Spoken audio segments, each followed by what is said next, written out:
Alô você, aluno Evolve, seja bem-vindo. Mais uma aula do nosso curso de História, aqui é o seu professor Gerardo Neto, professor de História, e vamos trabalhar uma temática interessante, importante, complexa, que se refere às revoluções socialistas, como aparece aí na tela para você.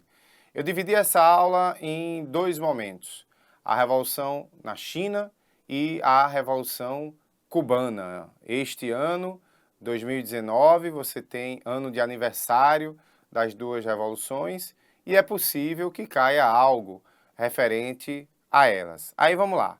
Primeiro, a questão da China, que eu mostro aí para você, era um país que já era conhecido da Europa, já era conhecido do mundo, desde a Idade Média, a rota da seda, a porcelana, tinha relações das especiarias com aquelas potências europeias da Idade Moderna. Quando chega o século XIX e século XX, começozinho do século XX, a China acaba se tornando ali área de influência de várias potências industriais europeias e também de uma presença japonesa e de uma presença americana. Então a China, pelo seu tamanho, está aparecendo aí no slide para você, pelo seu tamanho, um país continental, um mercado consumidor absurdo e que despertou a atração e o interesse de muita gente. Um país deste tamanho, mas que ainda era uma monarquia teocrática, o imperador chinês era visto como um deus ou um enviado dos deuses aqui na Terra. Você tinha lá uma aristocracia dona de terras, havia também uma nobreza sacerdotal muito importante e a maioria da população era de origem camponesa e a agricultura, sem dúvida, a principal atividade. Entretanto, nessa área dominada por potências estrangeiras, nessa área mais litorânea, mais urbanizada, mais capitalista, as ideias e as mentalidades eram outras.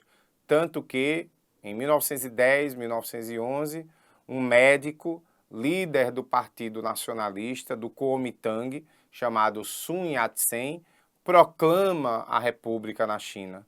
Mas era uma república que não tinha muita força, haja vista a grande influência e o grande poder dessa aristocracia e da monarquia no interior do país. Quando chega a década de 20, olha aí o slide, você tem algumas mudanças importantes. Por exemplo, a gente tem a criação do PCC, que é o Partido Comunista Chinês. Lembre-se que na década de 20 a gente já está no entre guerras, é um período de muitas mudanças econômicas, é o período de ascensão do socialismo, o triunfo do socialismo a partir, notadamente, de 1917, a partir de 1924 na União Soviética, 1929 e, claro, a China ali pertinho vai se influenciar com isso. E surge o Partido Comunista Chinês, liderado pelo Mao Tse-tung, que está aparecendo aí na imagem para você, era o grande chefe do partido, e ele quer criar uma república aos moldes socialistas, o que consegue aí, de certa maneira, ter, produzir um certo atrito com o Partido Nacionalista, embora o ideal republicano esteja em primeiro lugar. A situação muda quando morre o Sun Yat-sen e quem assume o poder, quem assume a liderança do Kuomintang é ninguém mais, ninguém menos que o Chiang Kai-shek, um nacionalista radical, anticomunista, não aceita as propostas comunistas e quer consolidar uma república aos moldes capitalistas. O que é que ele vai fazer? Ele vai perseguir o Partido Comunista, ele vai perseguir os socialistas, agir com muita violência, uma guerra civil declarada. Durante muito tempo, os socialistas, sem experiência, sem muito apoio, vão fugindo pelo país, segundo os biógrafos de Mao Tse-tung, a longa marcha, milhares de quilômetros foram percorridos para que os socialistas pudessem sobreviver. E ao final dessa longa marcha, houve a instalação de uma República Vermelha, uma república socialista, proto-socialista, que iria ensaiar, iria ser ali o simulado para o que viria depois. O que é que muda nessa relação entre os comunistas e os nacionalistas? O que muda é a presença japonesa, que aparece aí para você. O Japão, que era uma potência industrial, estava aí no auge do seu imperialismo, no auge do seu expansionismo, já tinha se apoderado de algumas regiões da China lá na época da Guerra da Manchúria e agora dominava, controlava, invadia outras regiões do país. Essa presença estrangeira leva a uma aliança entre os nacionalistas do Kuomintang e os socialistas do Partido Comunista. Tanto você tem essa foto aí histórica que marca uma aproximação, mas era uma aproximação muito madura, profissional, era contra o inimigo comum, a invasão japonesa. E aí você teve a guerra, o conflito contra esse invasor estrangeiro. Em 1945, o Japão é derrotado na Segunda Guerra Mundial, os Estados Unidos humilham o Japão com as bombas de Hiroshima e Nagasaki, e aí essa derrota do Japão na Segunda Guerra Mundial faz com que as animosidades, as brigas, as tensões entre nacionalistas e comunistas voltem com mais força. E aí você tem a Segunda Guerra Civil, de 1945 até 1949, ou, como eu prefiro chamar, a Revolução Socialista. Só que agora, essa Segunda Guerra Civil, ela vai ser diferente da primeira. Por quê? Porque os socialistas tiveram experiência militar, aprenderam, lutaram junto com os nacionalistas, então, né, conseguiram ali apoio, as próprias ideias também se difundiram um pouquinho, você já tinha aquela experiência lá com a República Vermelha no norte do país, o apoio camponês, e aí o resultado vai ser diferente.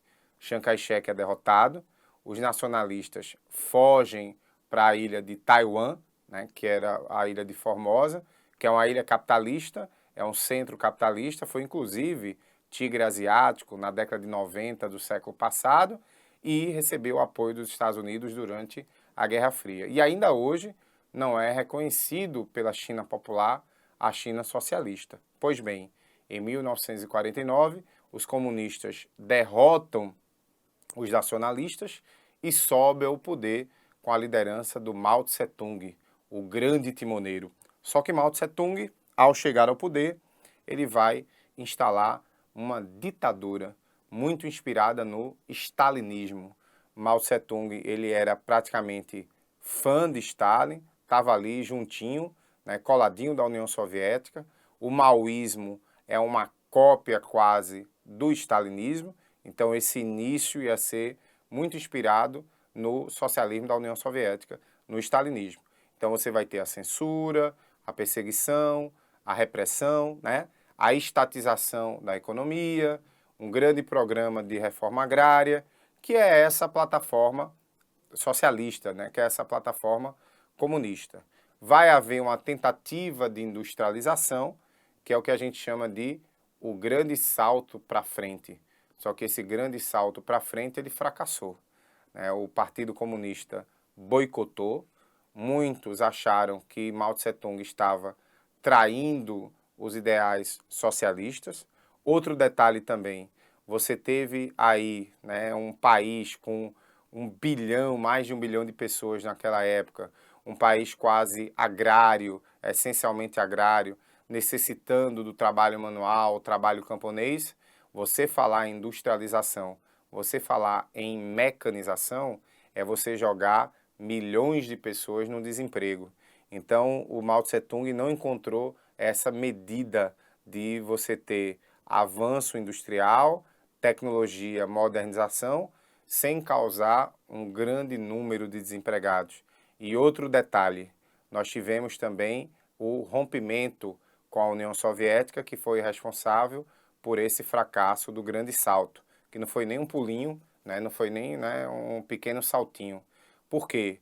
Engenheiros, administradores, químicos, físicos, mão de obra bastante qualificada, que acabou saindo da China e voltou para a União Soviética. Mas você pode estar se perguntando, por que aconteceu isso?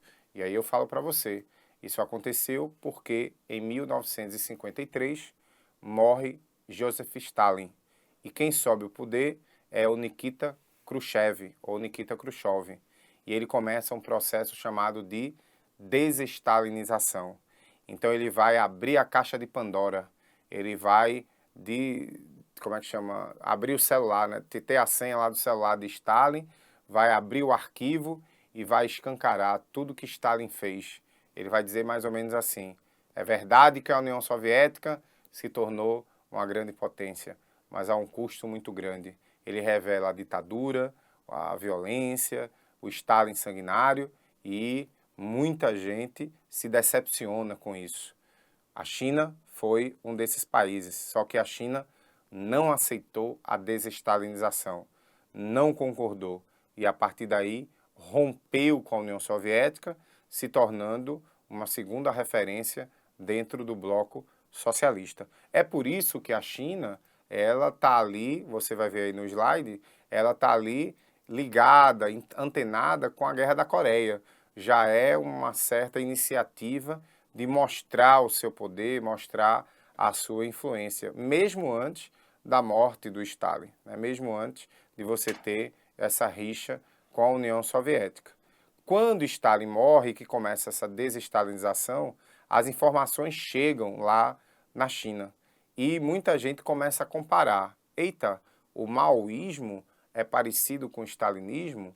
Mao Tse-tung se inspirava em Stalin? Até a foto você vê, é bem parecida, né? Com a mão assim está aparecendo para você.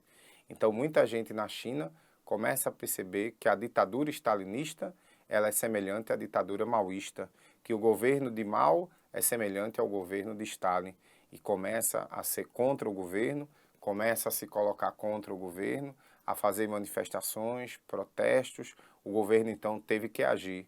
Em 1966 declarou a Revolução Cultural, fechamento de escolas, universidades por 10 anos. Houve aí a Juventude Vermelha, que aparece aí na foto, com o Livro Vermelho, que era o livro de pensamentos de Mao Tse-tung.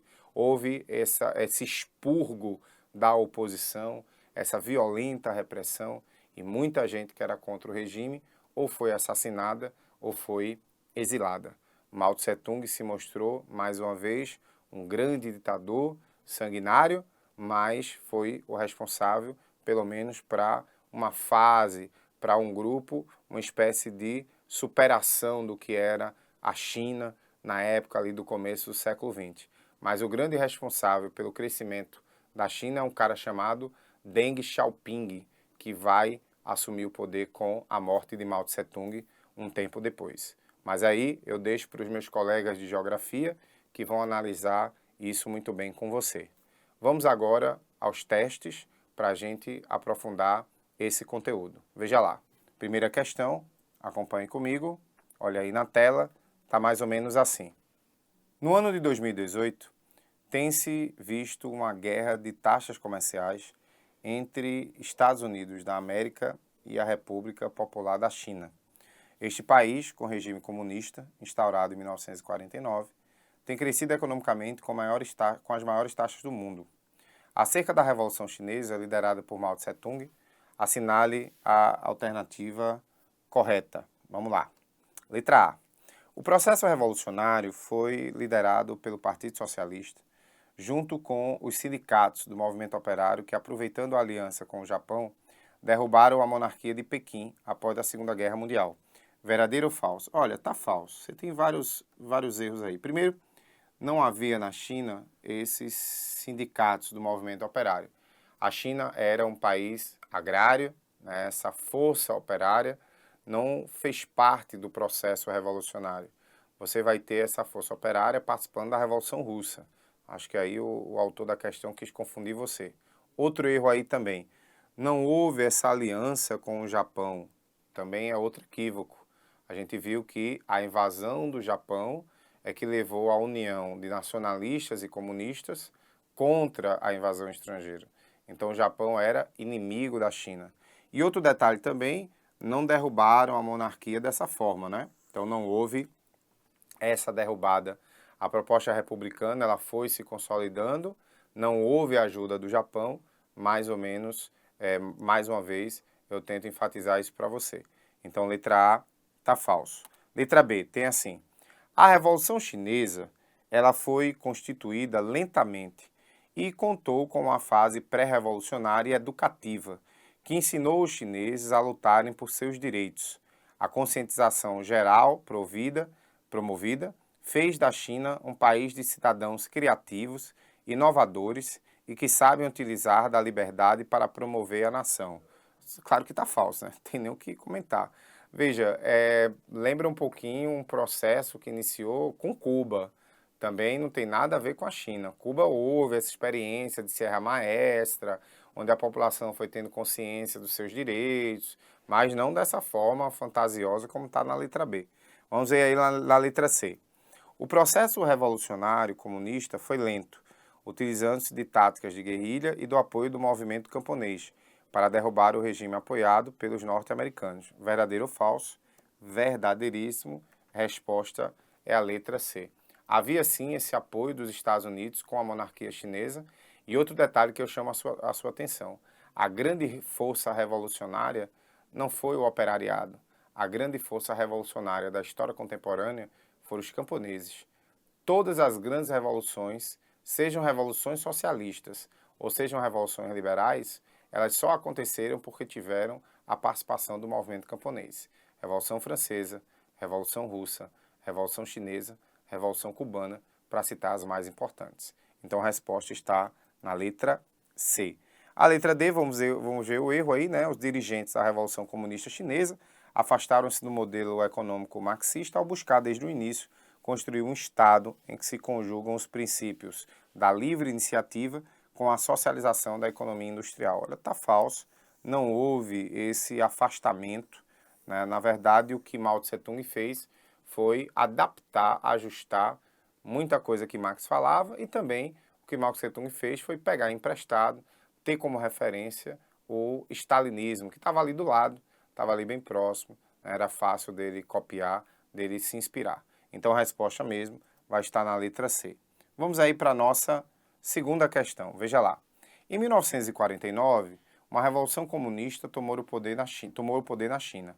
Foi o resultado de uma longa série de conflitos internos e externos. A esse respeito, é correto afirmar: até a Revolução, a China era dominada por potências imperialistas e o governo nacionalista não conseguia solucionar os problemas econômicos e as pressões regionais por autonomia. Verdadeiro ou falso? Verdadeiríssimo. A resposta é a letra A.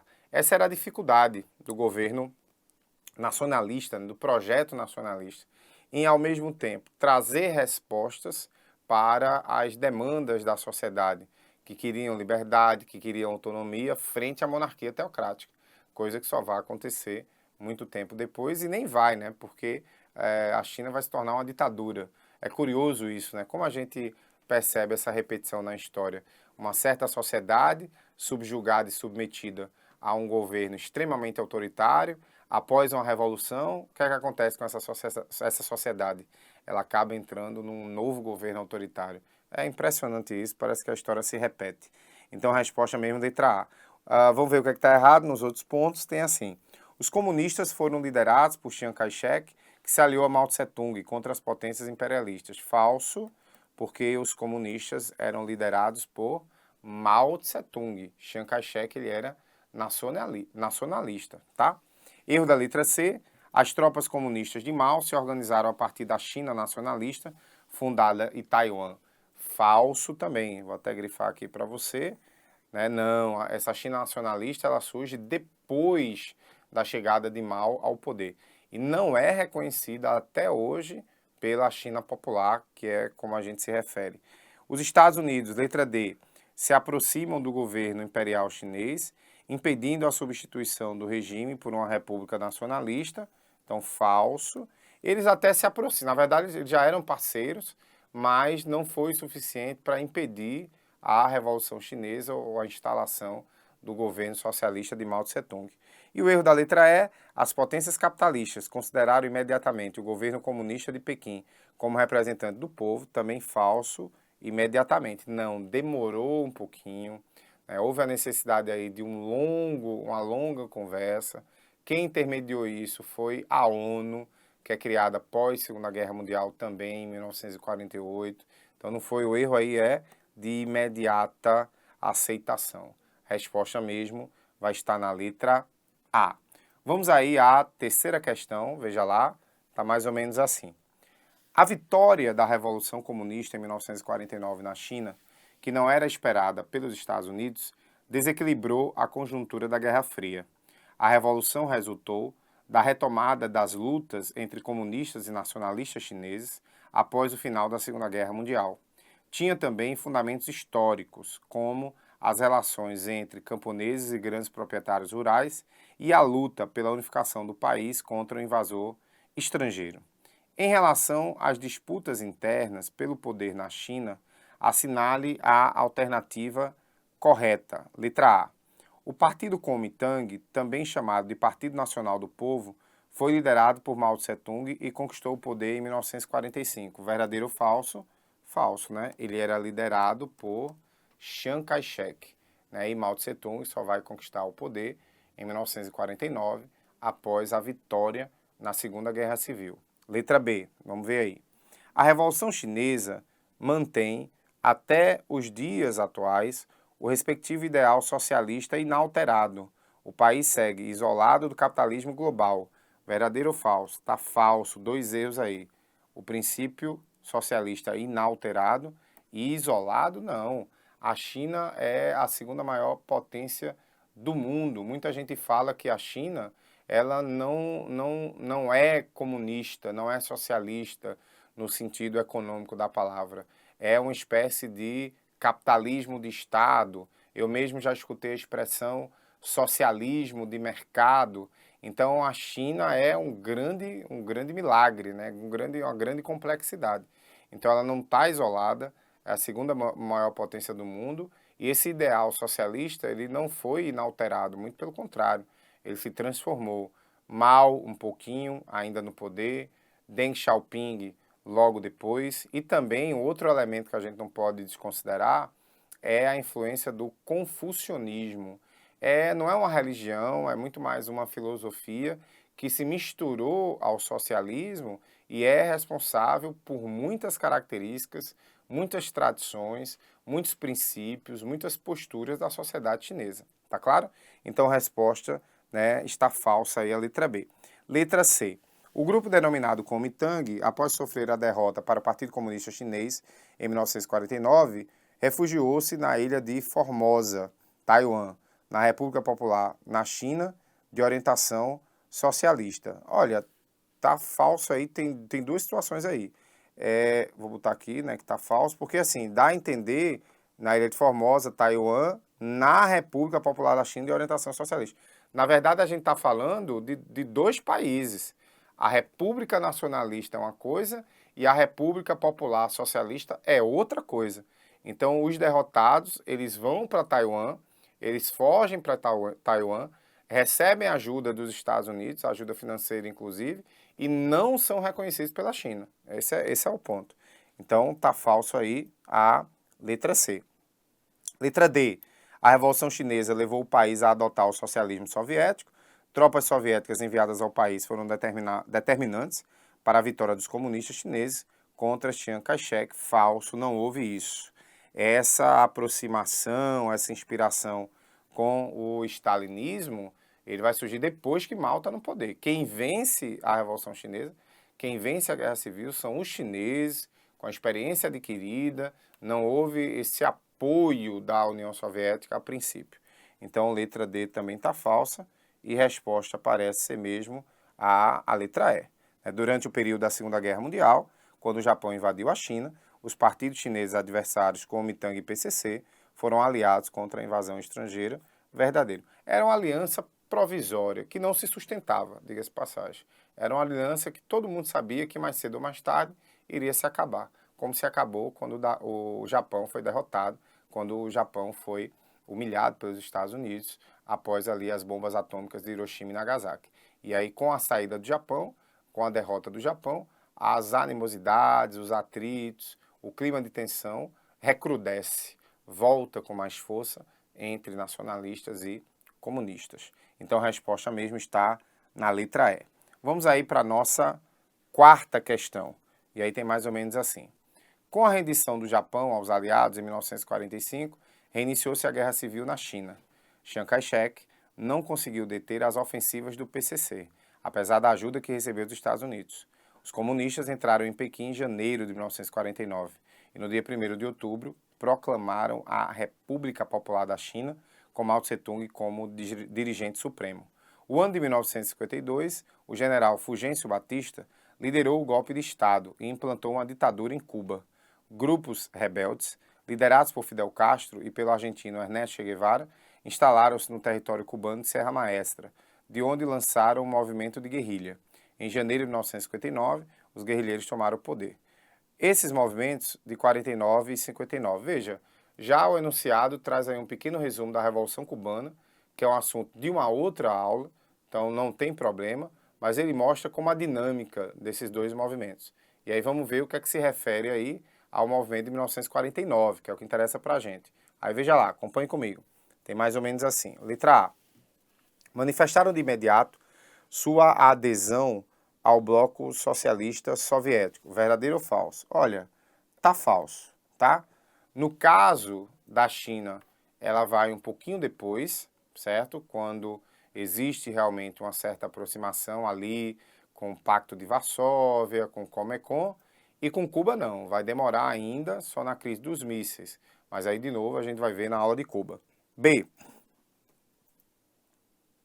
Foram uma reação das populações locais ao imperialismo europeu. Olha, tá falso, nenhuma nem outra, né? A gente viu foi o imperialismo japonês, no caso da China. Letra C. Priorizaram o desenvolvimento industrial por meio dos planos quinquenais. Falso, nenhuma nem outra. A China, como a gente viu, ela adotou o grande salto pela frente, ela fez os investimentos de outra maneira. Letra D. Tiveram a participação destacada das massas camponesas. Verdadeiríssimo. Foi aquilo que eu disse anteriormente. A resposta está na letra D. A grande força revolucionária foi os camponeses. E o erro da letra E. Criaram bem-sucedidos modelos econômicos em vigor até a atualidade. No caso de Cuba, não. China, tudo bem, mas no caso de Cuba, não. Né? Cuba está em decadência. A gente vai aprofundar isso mais na aula de Cuba. Eu quis trazer essa questão para a gente ver esse contexto da China. Ela é importante para a gente entender esse contexto da China. Tá claro? Vamos aí para a nossa última questão dessa aula. Tem assim: a China atravessava grandes dificuldades econômicas em 1966, quando Mao Tse-tung deu início à Revolução Cultural, que se declarava contrária a 4 velharias: velhas ideias, velha cultura, velhos costumes e velhos hábitos. Apesar de propagar transformações nessas áreas, a Revolução Cultural foi também um movimento político, pois, letra A, fortaleceu o poder de Mao Tse-tung em razão da repressão aos líderes acusados de direitistas e do expurgo dos que faziam oposição ao grupo maoísta. Perfeito, é essa a resposta. A Revolução Cultural ela vai ser um movimento de legitimação de Mao Tse-tung e de fortalecimento da sua ditadura. A partir do momento que ele interfere na educação, olha, bota uma coisa na sua cabeça. Quem mais gosta de educação é ditadura. Quem mais gosta justamente do projeto educacional é ditadura. É por isso que todas as ditaduras, sejam ditaduras de direita ou ditaduras de esquerda, toda vez que sobem o poder ou que assumem o poder, elas mexem no sistema educacional. É impressionante. E com Mao Tse-tung não foi diferente. Ele vai fazer um modelo para, lógico, legitimar, reforçar o seu poder. Então a resposta mesmo está na letra A. Uma questão bem direta aí. Erro da letra B. Possibilitou a consolidação da Guarda Vermelha no poder, ao qual reimplantou o burocratismo, o autoritarismo e o nepotismo típico do modelo soviético. Falso, né? Isso não aconteceu. Letra C. Ampliou a influência do modelo soviético sobre o comunismo chinês com o investimento de muitos capitais e contando com a cooperação de técnicos soviéticos no planejamento da economia. Olha, está tudo falso por quê? Porque a China rompeu com a União Soviética durante o processo de desestalinização, que começou em 53, e a Revolução Cultural em 66, ou seja, 13 anos depois. Então não havia mais essa relação tão próxima, tão estreita entre os dois países. Erro da letra D, traçou uma nova diretriz para o país, ao qual Mao Tse-tung buscava o desenvolvimento de relações internacionais, também não. Né? Na política externa, ela não teve outras medidas, né? Outras determinações. Então, a resposta certa, pessoal, vai estar na letra A. É isso aí. Bom de novo estar com vocês. Espero vocês na próxima aula. Com aquele abraço e até lá.